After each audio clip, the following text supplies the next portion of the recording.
Noong nakaraang taon, tinulungan ng GMA Kapuso Foundation na magpatingin sa espesyalista at sumailalim sa gamutan ang dalagang may sakit sa balat sa Santa Barbara, Pangasinan.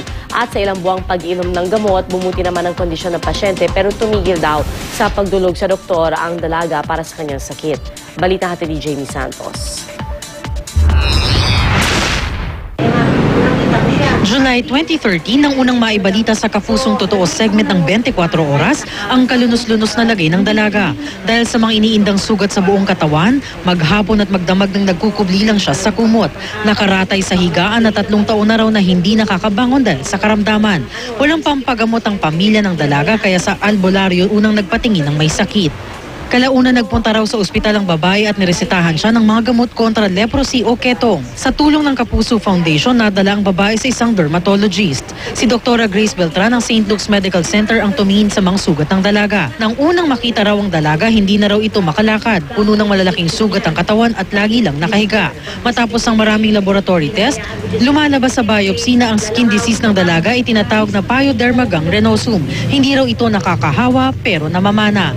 Ang Pyoderma gangrenosum ay parang isang neutrophilic dermatosis. Ibig sabihin, nagkakaroon ng mga blood cells na nagpupunta dun sa isang lugar ng balat na nakaka-destroy ng balat na yon.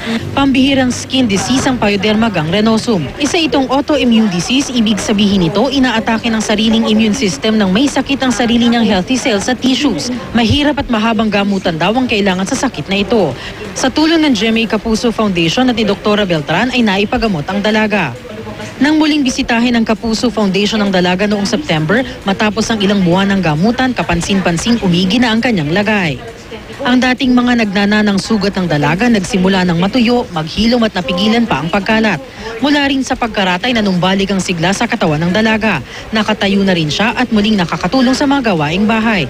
Noong Oktubre, lalo pang umigi ang lagay ng dalaga. Pero ayon kay Dr. Beltran, tumigil sa pagkonsulta sa kanya ang pamilya ng dalaga. Kung pumayag siya na ma-admit sa clinic namin dito sa St. Luke's, sana na-treat na siya ngayon, no, na naagapan na completely.